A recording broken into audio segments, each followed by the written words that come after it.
samskara. Regarding gender care and gender identification, the question has arisen, has it always been as it is, that there are so many people with this tendency? If you will notice among young boys, the commonality is frequently to have sexual encounters with other boys before they actually begin to date. When a young person is faced with this decision, and in the society it is acceptable any way the person chooses, it becomes confusing as to one's sexuality and one's identity. So if you have a feeling of masculinity for a woman, then you may think, oh, I must be a man. My identity is a man. Why? Perhaps in a past life you have been a man, in a recent life. So there is still this strong identity. And you have not sufficiently moved into the body, mind, and identity of a woman. Or perhaps you have experienced women as having less power than men, less authority, and you're feeling that you will be stronger, more capable as a man. Many can be the reasons. It is not about sexuality, it is about identity. There are those who are born whose carryover from the past life is such that they do not integrate well into this physical form, and if they have been of an opposite sexual disposition, they will not easily integrate into the new sexual disposition. There are others that integrate easily back and forth. But the issue is identity, not sexuality, and how and one wants to identify. If the society gives permission for all nature of things, then people will find all nature of identities. If there is, it is considered fashionable to be asexual and to not have any sexual interest, then that becomes an identity that is there. And a person can choose asexuality, neither male nor female, with no interest in the sexuality. But if the society looks down upon this as a disempowered approach, where a person doesn't have the power of their sexuality, then the number of people to choose that option will be less, far less, because who wants to be considered the unempowered one, the one who is weaker? So you will not choose it.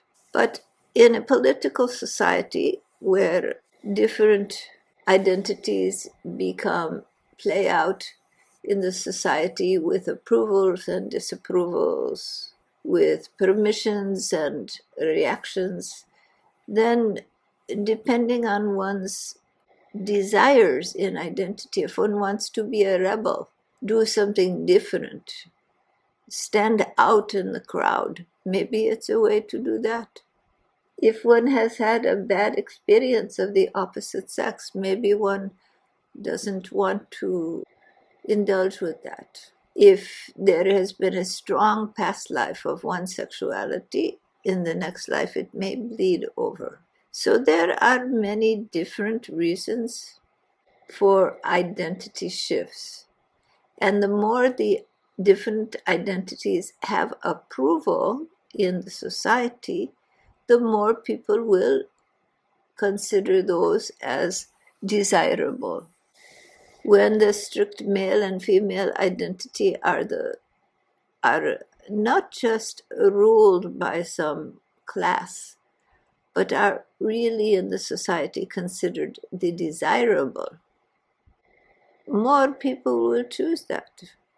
So it is not a matter of what the ruling class has said is allowed or not allowed, for there are many people with a rebellious attitude to the ruling class. But it is what is considered fashionable in the society, what is considered desirable, and particularly in the minds of young teens who are first discovering their sexuality and are very emotionally impressionable and shy. So they don't have they are forming their personal identity. And this choice of sexuality becomes confusing, and they may choose one way, but some years later they may want to choose another because it changes. Or the boy may think, well, I had some locker room interaction with another boy, I must be of that bent. But it is not true. That is a common thing. It doesn't mean that the boy doesn't like girls. So, but he may think in his mind, I should like only boys. That is my bent. So it goes in many different directions. And what is most favorably thought of in the society will be approved and gone towards. What is unfavorably thought of people will not want. And the samskara from past life, if the individual has not integrated well into the current body, and they had a different sexual body, there may be some bleed over. So there are many factors that contribute, but they all depend on society norms. Naturally, there will be those who deviate from the society norms, from the real norms, not what the ruling class says is good or bad, but from the people that surround the young man or young woman, what they think is desirable. That is what counts. So if everybody is doing, or many people are doing something, or the people who the youth thinks are cool, are desirable people, they will want to do like them because their minds are impressionable. And it is the revolutionary have a different sexual identity. The person who is unique and revolutionary and individual, then they will go that way, because for the person who wants to be unique and individual and forward-thinking, they will go that way. For that is what is acceptable, what is cool with the in crowd that they look to. And that is particularly the case for teens. So it is best if those decisions are temporary, where they can be reversed. Should the teen change their mind as they begin to grow and develop, and other circumstances and beliefs come into their minds. Are there any questions on this? Yeah, I have a question. There's a talk by Baba that said that if you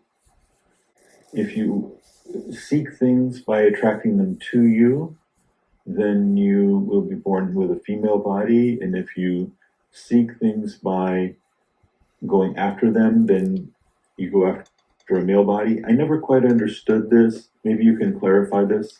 This is the tendency of women to be more receptive in the traditional cultures of India, and the men to be more assertive.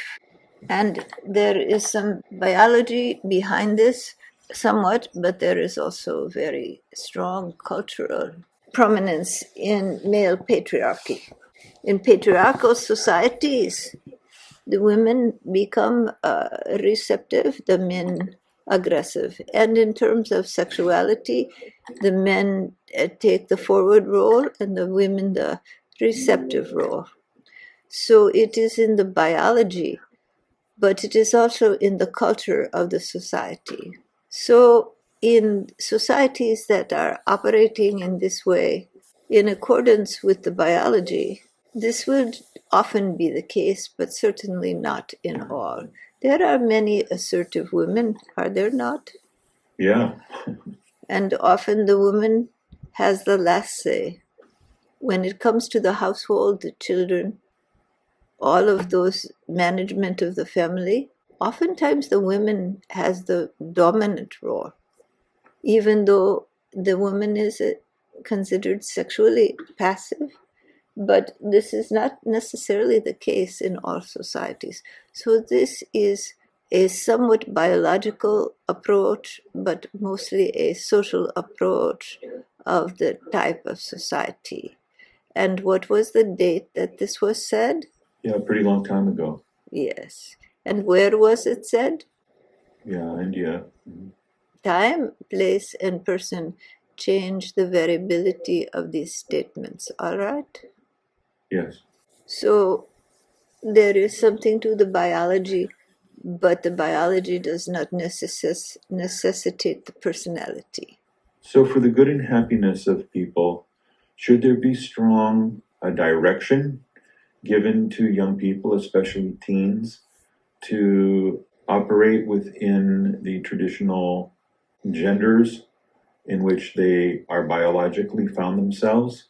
Or should there be this maximum permissive approach? What is best for the happiness and well-being of people? Allowing for change. If there is a biological commitment, alterations of the body that may be regretted later, it should not happen in the teens. But very frankly, there have always been the men who have, and the young men especially, have a predilection for other young men. It's much too socially difficult to go out there and find the women. They feel far too shy. So they have a predilection for friendship with the men. But it may not be a long-term predilection. The same, the women may find the aggressiveness of certain men too much for them, and they like the company of women where they feel safe. Now you're speaking about sexuality, not identity, yes? I'm speaking about identity. So you're saying that having a predilection as a woman for the companionship of women would tend a woman to more wish to identify as a woman? Is that the point? That they feel safe, that they can be themselves without too much pressure to be beautiful, to be the right man, to meet up to society's standards. And the same, the man to be assertive, to go after women, to say the right things, to look handsome, so on and so forth. It is too much for some. And they will shy away either to an asexual position or to a predilection in the same sex. But it may not be permanent. That is the thing. Up to what age is inadvisable to make some irreversible biological change? To the mid-20s. Then the establishment of a firm personal identity becomes stronger, and the person will have much more tendency to have a clear-cut idea of themselves and what they want. In terms of what society should or shouldn't allow, what the ruling class says is all right or not all right may not make any difference. It is in the nitty-gritty of every family, of every high school, of the local society that the child is grown in, and the values of the people around them. And to shun the child is not good, but to be overly encouraging of sexually going outside of one's biological predilection is also not good. But to be oppressive is also not good. So where is the balance? Society is vary a great deal, and there are always those who will not be of the norm standard, perhaps because of identity from a past life that is bleeding over, or perhaps because of pressures and psychological reasons that it is too much to fulfill their sexual duties and relationship duties to the opposite sex. And there are those who then are naturally drawn to the same sex.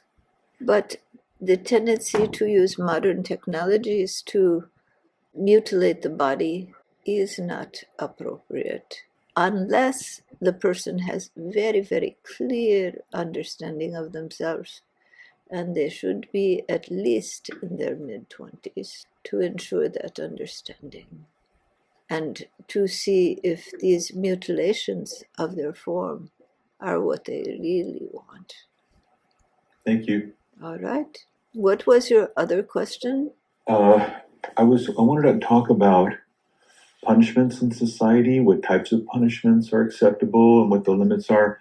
I'm going to have a business meeting that starts in just a very couple of minutes, and you can stay and have that conversation, but I'll have to depart. I'm sorry. All right.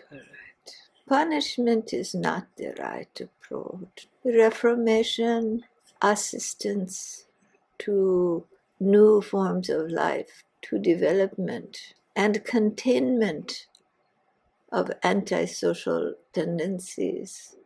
If someone is a predilection to be a robber and they keep up the robbery, you cannot say that they should be allowed to follow their tendency. But if they cannot control it, then they must be controlled so that they will not be able to do this behavior. But at the same time, they must be taught and brought to reform. So I would say not punishment, but education, reformation, and increasing the understanding of individuals and controlling the ability to express some antisocial tendencies by maintaining them away from the society if they cannot operate in the general society. But punishment is altogether different. It means you are a bad person, you have done something bad, now I will harm you. But harming another is not appropriate. Redirecting, reinforcing the positive, diminishing the reinforcement of the negative behavior, that is appropriate. So some people may call this punishment. I prefer to think of it as redirection and containment. That is enough on that topic, all right? Thank you. The struggles that pervade the human society were greed, anger, cruelty, hostility, the desire to punish the other dominate. These darker tendencies of human beings rise to the surface. They can be expressed individually or collectively. And a group may adopt these collective darker tendencies for the purpose of power, control, dominance. Other groups enforce the positive tendencies of the mind, generosity, caring for each other, respecting and loving the divinity in everyone. So it must be thought of. What is the heart of the group? What is the tendency? Is the heart covered, the love covered by anger and hatred, or is it promoted the love of living beings? And there is struggle in human life. There is fight. The struggle is unavoidable in human life. So there will be fights between these darker tendencies and the loving tendencies. And it is easy for those who want to rally for loving kindness and care and compassion for living beings to become so angry at those who they see oppressing and harming and hurting people that they begin to hate themselves. They begin to indulge in hate. But that does not mean that the tendencies of hatred are to be adopted. Rather, one can fight for Dharma. One can fight for love and light and care without hatred. Yes, you don't like the actions of so-and-so or a such and such group, and you should fight. There is struggle in life. That is, these different forces struggle against each other in the human society. But it can be done understanding the pain and the distortion which drives the other. The words of the woman who was killed, "I don't hate you," these are good words. Keep them in your heart always. There is no need to hate, but there is need to stop the darker tendencies of the human mind and psychology that are harming and hurting others. And sometimes you will do harm, not to harm, but for the greater good, that one cause needs to stop another. Don't be afraid of struggle. Don't be afraid to fight for Dharma. But make sure that you are still fighting for Dharma and not becoming part of the problem. That the disease that has infected those who you are trying to stop does not come on you. Doesn't mean you can't be furious. Doesn't mean you can't want to stop someone, but that you keep a love in your heart for all living beings, and you maintain the divinity that is both the vision of the divinity that is both in the light and in the shadow.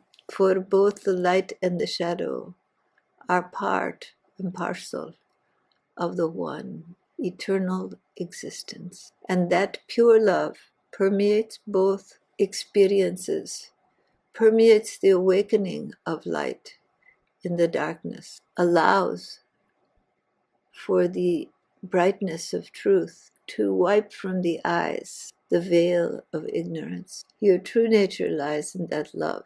And when you feel that in a group, in a setting, and you feel that there is this kindness, then very good.